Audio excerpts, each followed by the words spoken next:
Creation Today is excited about our ever-growing collection of digital downloads. We have everything from books to DVDs to even PowerPoint presentations, all to equip you to learn and share the truth of our Creator. Why wait? Start strengthening your faith today with our all-new digital downloads, available at the Creation Store, creationstore.org.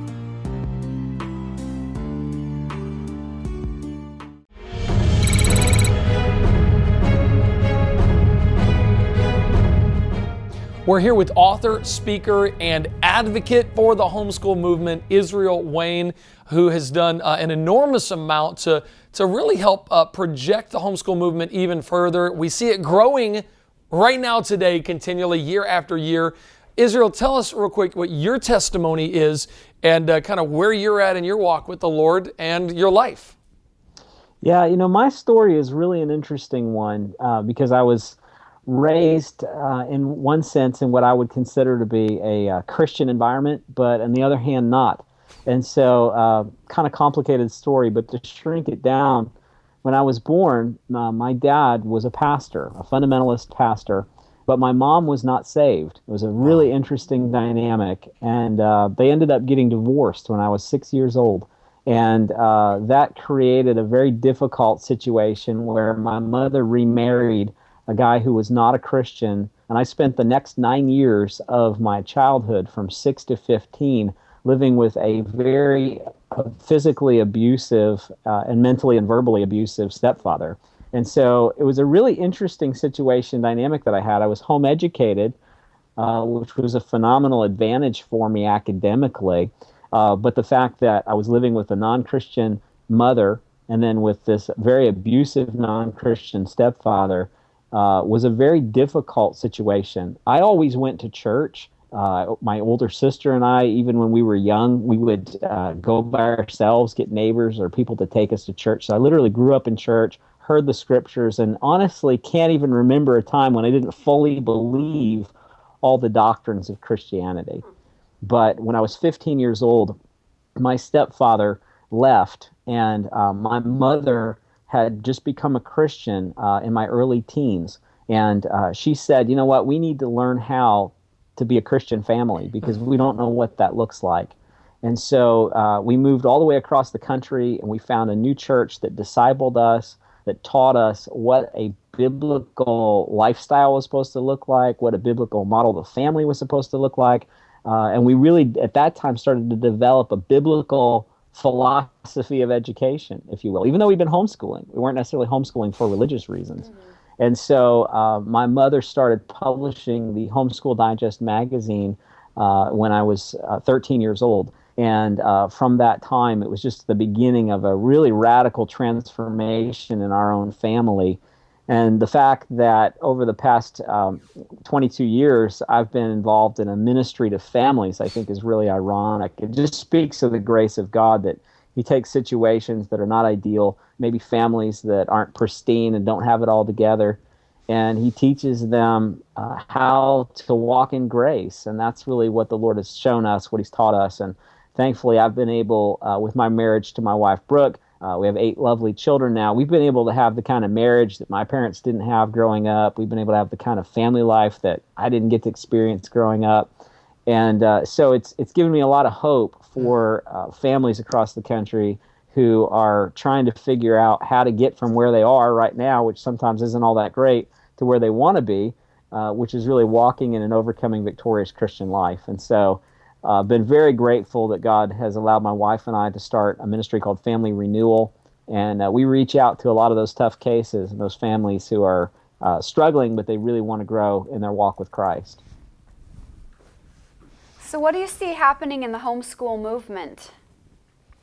Homeschooling has grown exponentially. The homeschooling movement and its modern sort of reinvention started in 1983. In 1982, there were just a few hundred homeschooling families across the United States. But today, the U.S. Department of Education estimates there are over 2 million students being educated in America today.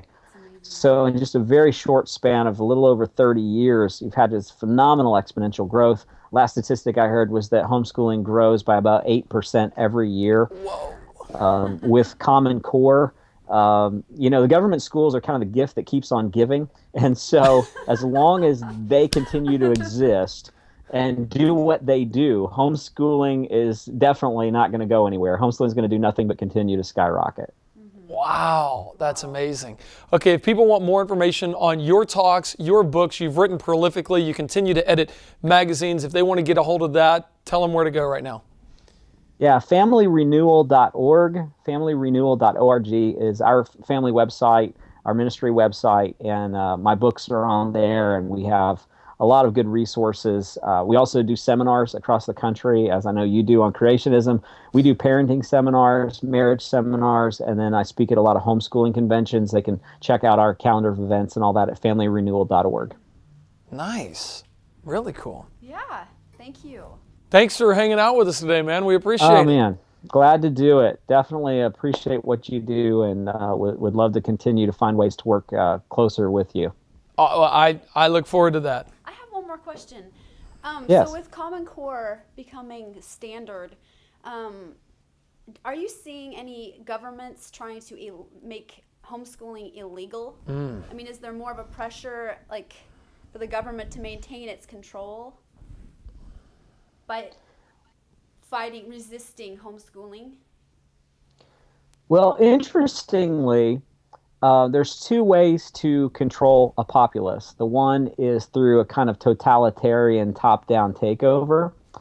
That's one approach. Another approach is simply to offer people freebies and have them sign up for tyranny. And that's basically what I see the government doing right now through what's called virtual charter schools or government at home programs. These homeschoolers are giving away their liberty by opting out of private home education, in which they have complete and total control over the content and the methods that they use as parents. They are signing up for Common Core because the government will give them free curriculum, free online education, quote unquote free.